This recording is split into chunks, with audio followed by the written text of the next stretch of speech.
주 예수님, 오늘은 11월 22일 그리스도왕 대축일입니다. 연중 시기의 마지막 주일입니다. 이로써 올해의 전례력이 마무리되는데, 본시 교회의 전례력은 고유 시기와 연중 시기로 구분됩니다. 예수님의 일생을 따라서 대림과 성탄, 사슴과 부활 시기로 진행되는 고유 시기는 신자들로 하여금 예수님의 삶을 관상하게 하는 때이고, 연중 시기는 성령으로 우리에게 오셔서 이끌어주시는 예수님을 따라서 세상 한복판에서 그분처럼 복음을 선포하게 하는 때입니다. 이 고유 시기 동안 전례에서 우리가 관상하는 예수님 일생의 각 단계들은 우리가 신앙 고백문에서 고백하는 신앙의 신비들을 반영합니다. 즉, 첫째로 우리 주 예수 그리스도께서 성령으로 인하여 동정 마리아께 잉태되어 나심을 믿는다는 신앙 고백은 대림과 성탄 시기 전례에서 기념합니다. 둘째로 본시오 빌라도 통치 아래서 고난을 받으시고 십자가에 못 박혀 돌아가시고 묻히셨음을 믿는다는 신앙 고백은 사순시기 전례에서 기념합니다. 셋째로 저승에 가시어 사흘날에 죽은 이들 가운데서 부활하심과 하늘에 올라 천주 성부 오른편에 앉으심과 성령을 믿는다는 신앙 고백은 부활시기 전례로 기념합니다. 그런데 부활시기의 전례를 살펴보면 부활 대축일로 시작되어 승천 대축일을 거쳐 성령 강림 대축일로 마무리됩니다.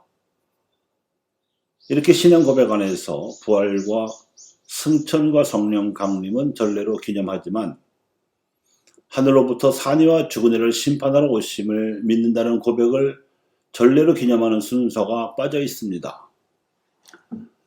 다른 신앙 고백 조항들이 전례로 기념되고 있는 이치를 적용하자면 심판 대축일이 있어야 하는 것이지요. 그런데 심판은 경축의 대상이 아니라는 정서적 거부감이 있기 때문에 전례력에서는 이 심판 대축일을 부활 시기에 넣지 않고 연중 시기의 맨 마지막으로 돌려서 오늘 그리스도 왕 대축일로 지내는 것입니다. 또 이 시기가 위령성월과 겹치기 때문에 반성의 대상이라는 점에서 정서적으로 받아들이기 수월한 측면도 있습니다.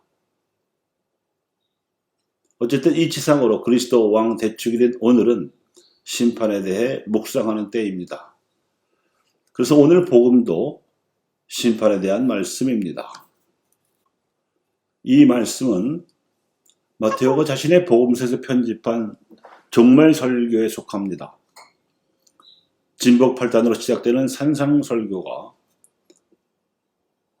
하느님께서 참된 행복을 우리에게 누리게 하심으로써 당신 나라를 우리의 현실에서 창조하심을 알린다면, 종말 설교는 심판을 의식하게 하고 심판을 준비시키심으로써 그 나라를 완성하심을 알려줍니다.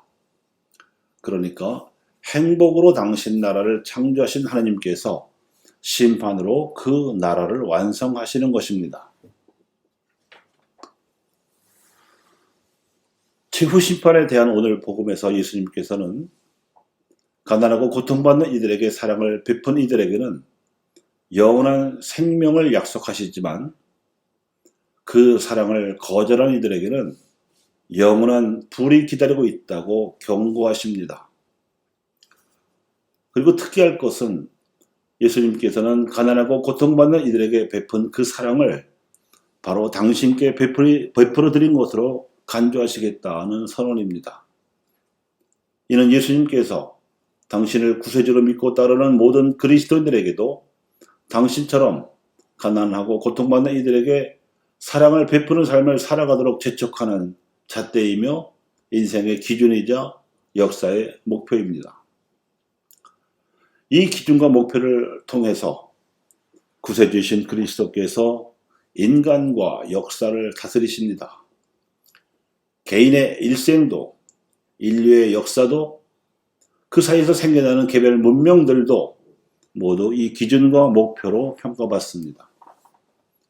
그리고 그리스도인들이 이 기준과 목표를 자신의 인생에서도 기준이요 목표로 받아들이면 그 삶은 다시 태어난 삶, 즉 부활의 삶이 됩니다. 기준과 목표가 달라졌기 때문입니다. 그리고 부활한 삶을 살아가는 그리스도인들이 이룩하는 인생과 역사는 이미 예수님께서 공생활 동안 보여주셨고 가르치셨으며 당부하신 최고선의 가치로 채워질 것입니다. 여기서는 이 최고선의 가치에 배치되는 죄와 죄로 말미암은 죽음이 밀려납니다. 흔히 사람들은 죽음에 대한 두려움 때문에 죄에 물들고 나중에는 죄인 줄도 모르고 태어나게 죄를 저지릅니다.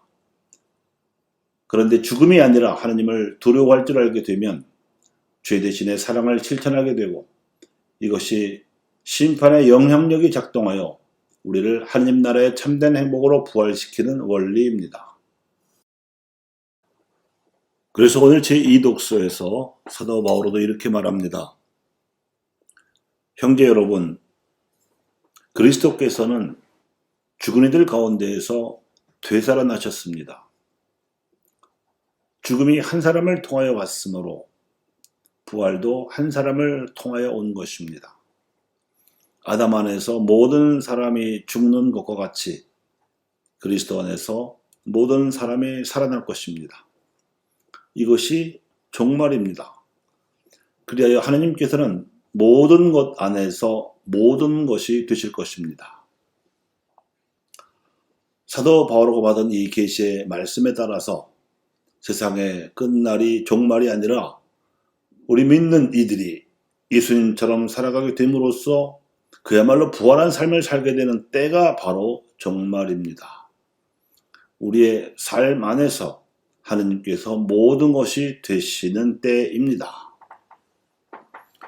그러므로 하느님께서 모든 것 안에서 모든 것이 되시도록 에제키엘 예언자는 이 심판의 영속으로 살아가려는 모든 그리스도인들에게 목자의 길을 제시하였습니다. 주 하느님이 이렇게 말한다. 나 이제 내 양떼를 찾아서 보살펴 주겠다. 자기 가축이 흩어진 양떼 가운데 있을 때 목자가 그 가축을 보살피듯이 나도 내 양떼를 보살피겠다. 캄캄한 구름의 날에 흩어진 그 모든 곳에서 내 양떼를 구해내겠다. 내가 몸소 내 양떼를 먹이고 내가 몸소 그들을 누워 쉬게 하겠다. 잃어버린 양은 찾아내고 흩어진 양은 도로 데려오며 부러진 양은 싸매주고 아픈 것은 원기를 북돋아 주겠다. 그러나 기름지고 힘센 양은 없애버리겠다. 나는 이렇게 공정으로 양떼를 먹이겠다. 나 이제 양과 양 사이, 순양과 순염소 사이의 시비를 가리겠다. 주 하느님의 말이다. 여기서 목자는 양치기가 아니라 양떼를 돌보고 이끄는 지도자를 일컫는 말입니다. 그리고 양떼는 신자들을 포함한 세상 사람들이며 특히 가난하고 고통받는 이들입니다. 사실 그리스도인은 세상에서 보면 세상의 구원에 대해 책임과 소명을 부여받고 있는 지도자들입니다. 그저 자기 자신과 자기 가족만 챙기며 살아가는 소시민들과는 다르기 때문입니다. 또한 현세적인 이익과 쾌락에만 마음을 쓰며 살아가는 속물들과도 다릅니다. 그래서 하나님의 뜻에 따라 자신의 삶을 다스리고 자신의 가정과 인간 관계를 가꾸며 자신의 직업 성소를 발휘하고 가난하고 고통받는 이들을 돌봄으로써 자신에게 주어진 공동체를 성장시키는 일이 지도자로서 종말을 살아가는 그리스도인의 길이며 이것이 심판을 기다리는 믿음이 가져다주는 효과입니다. 이렇게 세상 사람들에 대하여 지도자적 소명을 지닌 그리스도인들이 이룩해야 할 하나님 나라에 대하여 오늘 미사의 감사성에서는 이렇게 기도합니다. 그 나라는 진리와 생명의 나라요 거룩함과 은총의 나라이며 정의와 사랑과 평화의 나라이옵니다. 세상에는 세 가지 심판이 있습니다. 첫째는 무심판의 현실입니다. 즉 강자가 약자를 괴롭히며 세상을 지옥으로 만드는 무법천지에서는 사람들이 무척 힘들게 살아갈 수밖에 없습니다. 그래서 사람들은 이런 무심판의 현실을 혐오합니다. 그래서 약한 자가 처벌을 받고 정의가 구현되는 율법적인 심판을 요청하게 됩니다. 이 두 번째 율법적인 심판이 세상에서 법에 의한 지배, 즉 법치주의적 현실을 실현시켰습니다.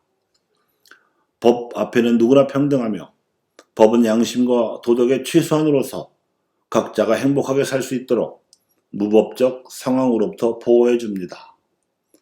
만일 누군가가 법을 어기고 남을 괴롭히면 법을 위반한 행위의 경중에 따라서 벌을 받습니다.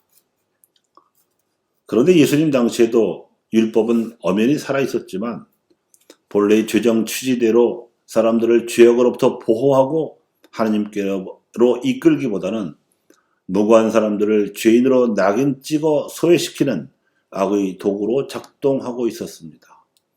그래서 구세주로서 선행만을 실천하신 예수님께 대해서조차도 신성과 성전을 모독했다는 터무니없는 혐의를 뒤집어 씌웠으며 이 종교적 혐의로는 사형을 시킬 수 없으니까 사형 집행권이 있는 빌라도 총독으로 하여금 정치 반란죄로 몰아서 십자가형에 처했던 것입니다. 오늘날 우리 사회에서도 법의 정신은 명목뿐이고 정작 처벌받아야 할 범법자들은 교묘하게 법망을 빠져나가고 억울한 사람들이 유죄 판결을 받는 경우가 허다합니다. 이만큼 법률에 의한 심판의 질서는 허술한 현실입니다. 그래서도 요청되는 것이 사랑의 심판입니다. 이 심판은 처벌로서가 아니라 자비로서 스스로 노력하게 하여 완성시키는 하느님의 심판입니다. 부활하셔서 예루살렘 다락방에 숨어있는 제자들에게 나타나셨을 때나 갈릴레아 호숫가에서 물고기를 잡는 어부로 돌아간 베드로에게 나타나신 예수님께서 행하신 바가 바로 심판인데 여기서 그분은 배반하여 당신에게서 도망쳤거나 모른다고 부인했던 죄를 뻔히 아시면서도 문책하기보다 성령을 보내주시거나 예전보다 더한 신임을 보여주심으로써 스스로 회개하도록 이끄셨습니다. 이후 베드로와 그 동료 제자들은 용감한 사도가 되어 예수님께서 부여하신 사명을 완수하기 위해 일생을 바쳤고 끝내 목숨까지 바쳐 순교했습니다. 이렇게 예수님의 심판은 그들의 삶을 완성회로 이끄신 것입니다. 이 사랑의 심판에 대해서 그분의 자비를 배우는 성숙한 영성이 필요하고 또 심판의 영성이 가져다주는 천국의 기쁨과 평화 속에서 예수님처럼 인내롭게 자비를 베푸는 내공도 요청됩니다. 오늘 독서와 복음의 말씀들은 이 사랑의 심판이라는 관점과 차원에서 들려오는 진리입니다. 무법천지에서 벌어지는 무심판의 현실이나 사랑과 자비라고는 찾아보기 어려운 율법적 심판의 차원에서 알아들을 말씀이 아닌 겁니다.